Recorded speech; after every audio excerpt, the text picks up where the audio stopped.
వాళ్ళ చుట్టూ చాలా గ్యాడ్జెట్స్. Welcome back. శ్రీ విశ్వ విజ్ఞాన విద్యా ఆధ్యాత్మిక పీఠం పీఠాధిపతి డాక్టర్ ఉమర్ అలీషా సద్గురు నూతన ఆశ్రమంలో ఏర్పాటు చేసిన పాత్రికేయుల సమావేశంలో పాల్గొని ప్రతి ఒక్కరూ సామాజిక సేవా కార్యక్రమాల్లో పాల్గొనాలని సూచించారు.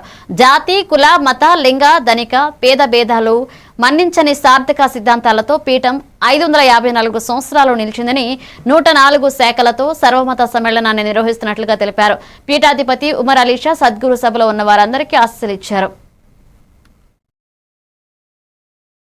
మన దైనందిన జీవన విధానం సుగమయం కాబడుతుంది.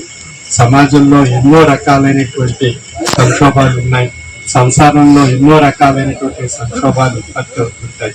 వాటినన్నిటినీ సంస్కరించుకొని పరిష్కరించుకోవాలి అన్నట్లయితే మన ఆధ్యాత్మిక తాత్విక బాటలో మన మనస్సు ప్రయాణం సాగించగలిగినట్లయితే మన మనుగడలో జీవన తత్వంలో ఆధ్యాత్మిక బాట అలవర్చుకోవడం ద్వారా ఎన్నో సమస్యలు పరిష్కారం కాబడేటువంటి అవకాశం ఉంది.